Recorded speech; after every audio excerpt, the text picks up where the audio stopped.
pessoal, então agora na terceira parte do nosso Evangelho no Lar, nós vamos seguir no capítulo 13, não saiba a vossa mão esquerda o que dá a vossa mão direita, no item 9, que pertence ao tópico a caridade material e a caridade moral, já na parte das instruções dos espíritos. Então, é uma mensagem psicografada por Irmã Rosália em Paris em 1860, tá?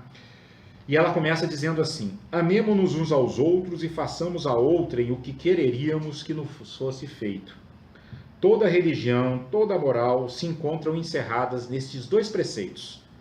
Se fossem seguidos nesse mundo, seríeis todos perfeitos. Nada mais de ódio, de divergência.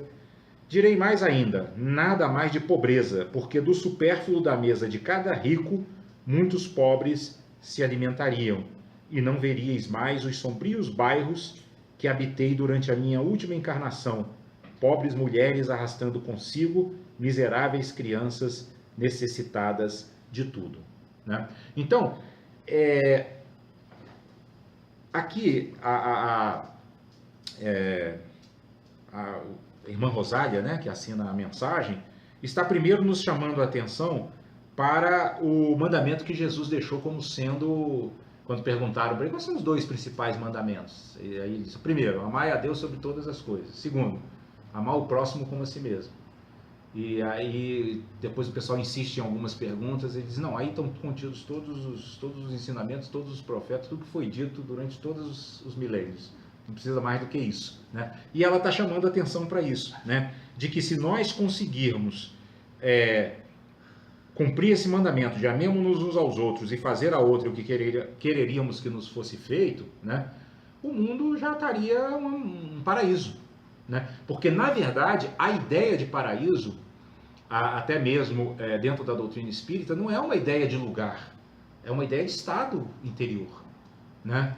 Eu não sei se vocês conhecem uma historinha chinesa que tem um discípulo, né, com um mestre, e aí eles vão assim acho que em desdobramento, né? Ele fala assim, o discípulo fala assim, me mostra o inferno.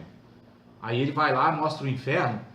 Não sei se vocês já viram isso. Aí tá o pessoal sentado à volta de uma mesa, né? Uma parábola. E é uma parábolazinha, né? E os garfos são imensos.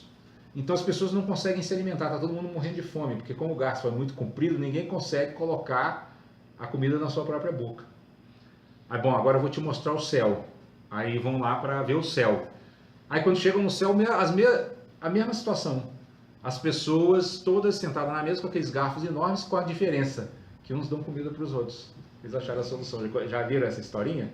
Né? Ou seja, mostrando que não existe a diversidade por si mesmo, né? Isso é uma historinha que mostra muito bem, aliás, que exemplifica muito bem aquilo que nós estamos vendo agora na segunda parte. A realidade é vágira, é mágica.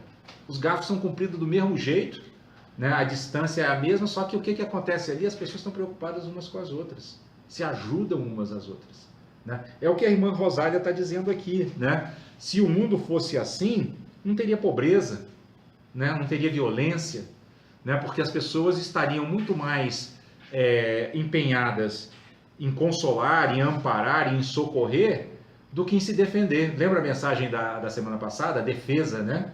Que a gente viu que só existe essa nossa fixação em estarmos nos defendendo porque tem um ego que está com medo de ser hostilizado, está sempre querendo cuidar de si. E nessa parábola, né, fica claro que toda vez que a gente está querendo cuidar de nós mesmos, acaba que talvez a gente acabe não conseguindo ter o que precisa, né? Nesse exemplo da parábola, quando você se preocupa em dar a comida para o outro se preocupa em dar para você, pronto, está tudo resolvido, né? Por isso é que Jesus vai dizer, aquele que quiser seguir-me, esqueça-se a si mesmo e siga-me. É difícil entender isso, mas quando tem um exemplo desse concreto, a gente entende, né? O esquecer a si mesmo não é o deixar de cuidar de si, mas é perceber que você está integrado a um mundo, né? Onde o seu bem-estar e o bem-estar do outro não são diferentes. Se o outro não tiver bem-estar, não tem bem-estar para você, né? Hoje nós estamos aqui, falamos agora há pouco na outra parte, né, dessa divisão homens de bem e homens que não são de bem, Mas o que acontece? Os, entre aspas, homens de bem não conseguem viver em paz, porque o problema não se resolve. Você acirra a divisão, acirra a dualidade, o ódio aumenta, né? E o que nós temos é um círculo vicioso de violência crescente, né? Então a irmã Rosália está chamando a nossa atenção para isso. E ela segue dizendo: ricos, pensai um pouco nisso, ajudai com o que tendes de melhor os infelizes, dai porque Deus vos retribuirá um dia o bem que houverdes feito, para que encontreis ao sair do vosso envoltório terrestre um cortejo de espíritos reconhecidos que vos receberão no limiar de um mundo mais feliz, né? A André Luiz, inclusive, ficou muito impressionado quando, depois de desencarnado, não sei se vocês já leram O Nosso Lar, mas tem uma passagem lá, em que vem uma senhora que parece, eu não sei se ela prestou algum tipo de ajuda para ele, sabe, rezou por ele. Aí ele falou: poxa, você fez tudo isso por mim? E ela fala assim: é porque você uma vez me ajudou.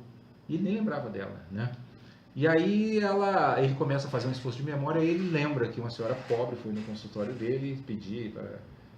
Ele era médico, né? Pedir para ter uma consulta. E aí ficou assim, estava precisando muito e tal. E ele assim: vou atender logo para ver se para de me encher o saco. Entendeu? E atendeu. E aí depois, nessa hora, ele fica muito envergonhado, porque ele fala assim: nossa, como a prática do bem tem valor, né? Eu fiz assim ainda de má vontade e mesmo assim isso ainda está redundando em bem para mim aqui agora que eu estou desencarnado nessa situação difícil, né? E essa pessoa está podendo me ajudar. Então, para vocês verem quão importante é isso que a irmã Rosália está falando aqui, né? A importância do bem, né? A repercussão positiva que ele tem. E o contrário também é verdadeiro. A violência também tem uma reverberação muito negativa. E por isso nós precisamos da vigilância, para não nos deixarmos prender nessas armadilhas, né? Que as doutrinas espiritualistas chamam de armadilhas do mal, né? E aí, a irmã Rosália continua: se pudesseis saber a alegria que experimentei em reencontrar aqueles a quem pude beneficiar em minha última vida terrena, ela mais uma vez ressaltando, né, a importância do bem. Amai, pois, o vosso próximo, amai-o como a vós mesmos, porque o sabeis agora, esse infeliz que repelis, talvez seja um irmão, um pai, um amigo que afastais para longe de vós. E então, qual será o vosso desespero em o reconhecendo no mundo dos espíritos? Semana passada a gente mencionou até aqui uma frase muito comum dentro do budismo, né? Quando eles falam assim: tenham compaixão para com todos os seres, porque há uma grande probabilidade que todos eles tenham sido suas mães, né? Porque nós tivemos inúmeras reencarnações, então a probabilidade de cada um dos seres que estão ao nosso redor sempre terem sido nossas mães é muito grande. Então é isso que a irmã Rosália está chamando a atenção aqui. Então não despreza ninguém, porque você pode ser que lá no mundo dos espíritos, quando você chegar, você fala: nossa senhora, era minha mãe, né? E eu tratei desse jeito. Desejo que compreendais bem o que pode ser a caridade moral, a que cada um pode praticar, a que nada custa materialmente e, entretanto, a que é mais difícil de se pôr em prática. Que é aquela que na nossa mensagem de hoje estava se dizendo, né? Socorrer o infeliz, né? Consolar aquele que está te agredindo, como Jesus fez. Isso é super difícil. Mas essa é a caridade moral e essa é a caridade a que o Espiritismo dá mais valor, porque é ela que realmente nos transforma. Muito, mas não que ele não dê valor à caridade material, mas o poder transformador da caridade moral é muito maior, porque ela exige que a gente sacrifique não do que a gente tem, mas sacrifique do que a gente é, né? Ou acha que é, né? É o que a gente sente também. O que a gente sente, é que a gente sacrifique nossos hábitos, né? Nossos hábitos mentais, nossos hábitos de fala, né? Para quê? Para trazer coisas mais edificantes para o mundo. Isso é muito mais difícil, isso é muito mais desafiador. Por isso, faz com que nós avancemos mais no caminho espiritual. Então, a caridade moral é muito valorizada dentro da doutrina espírita, né? E aí ele vai dizer, olha só, a caridade moral consiste em se suportar uns aos outros. Isso aqui já é um grande desafio, né? Suportar principalmente aqueles que a gente tem antipatia, né? E é o que menos fazeis nesse mundo inferior onde estáis encarnados no momento. A gente ouve as pessoas falarem a respeito daqueles por quem elas têm aversão, assim, quero distância. Né? Há um grande mérito, crede-me, em saber se calar para deixar falar um que é mais tolo. Olha só, você vê que ela está colocando realmente aquelas situações que são extremamente desafiadoras para nós, né? Calar para deixar que um mais tolo fale. E ainda aí está um gênero de caridade. Saber ser surdo quando uma palavra de zombaria escapa de uma boca habituada a escarnecer. Né? Aliás, essa semana, nosso ministro da Economia não conseguiu fazer isso, né? Ele foi provocado, vocês viram? Ele foi provocado na sessão, né, lá na Comissão de Constituição e Justiça e saiu soltando os cachorros. Né? Mas assim, eu estou dando só um exemplo, porque é um exemplo disso. É difícil, não é fácil. É muito difícil. E ali ele estava sendo bombardeado, né? Ali o pessoal foi mesmo para arrancar o couro, né? Mas é isso que ela está falando. É saber ser surdo quando uma palavra de zombaria escapa de uma boca habituada a escarnecer, né? Então ela está nos colocando diante de qual seria o comportamento indicado espiritualmente nessas situações desafiadoras, certo? Não responder, então. Sim, ou se responder, né? Responder com equilíbrio, né? Equilíbrio assim, sua mãe. Inclusive você está falando isso, Benedito, eu estou lembrando uma propaganda que é muito que passava de um não sei se era um amaciante ou um produto qualquer desse para roupa, né? E aí tá lá que os militares, né, os caras todos perfilados e tal, né? E você sabe que às vezes os comandantes, aqueles que são superiores, gostam de tirar uma onda com os subalternos, né? E lá ninguém pode reclamar, né?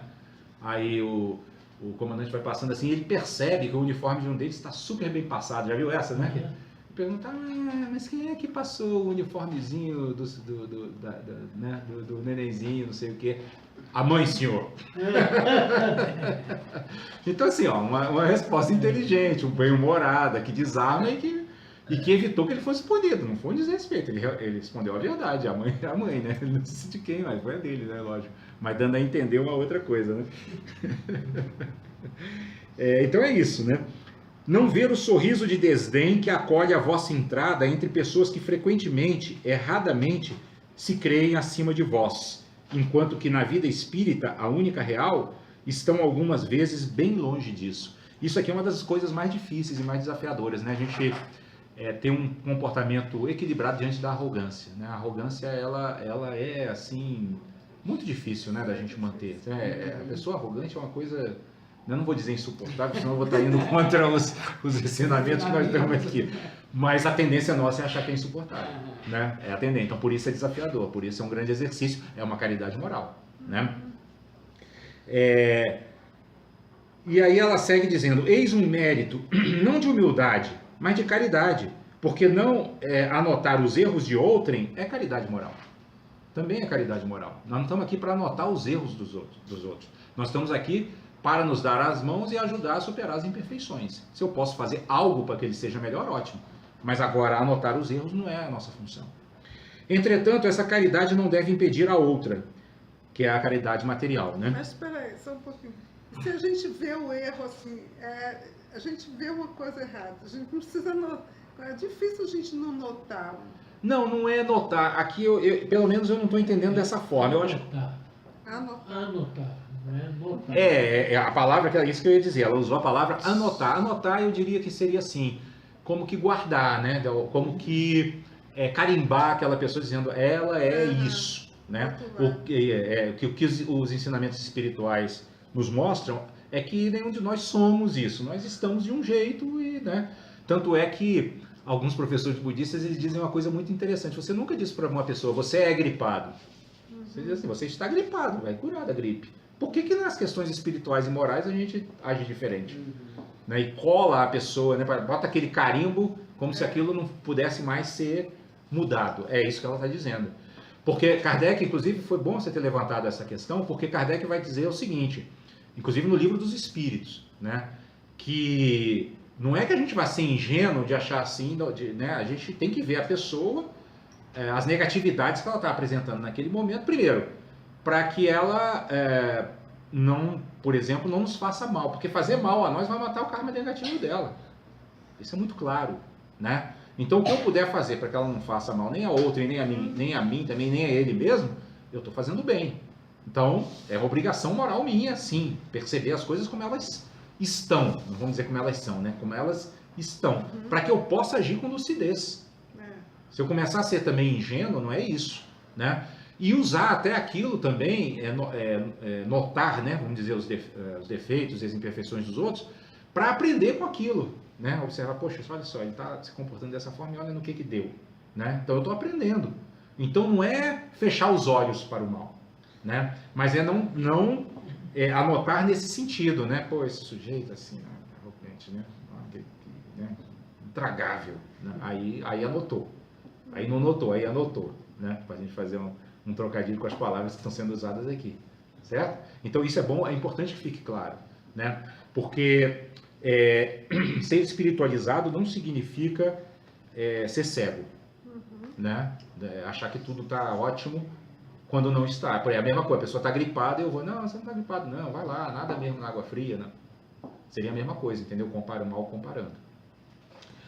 E aí ela segue dizendo, entretanto, essa caridade não deve impedir a outra, ou seja, a caridade moral não deve impedir a caridade material. Mas pensai, sobretudo, em não menosprezar o vosso semelhante. Lembrai-vos de tudo o que vos tenho dito. É preciso lembrar sem cessar que no pobre rejeitado, talvez repilais o espírito que vos foi caro em outra existência, e que se encontra momentaneamente em posição inferior à vossa.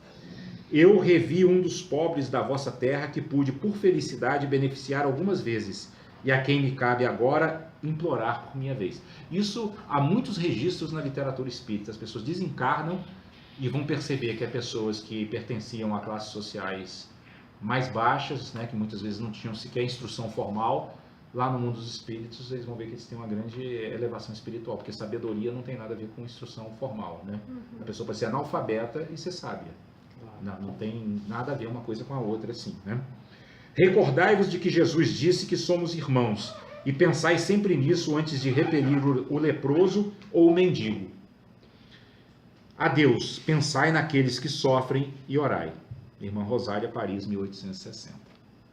Então, é uma mensagem muito, muito bonita, inclusive, né? Muito, porque foi dada de coração também, né? Por um espírito, uma entidade que na sua encarnação não desperdiçou seu tempo, né? Praticou a caridade mesmo, né? Pelo visto era uma irmã, talvez fosse uma irmã da igreja, né?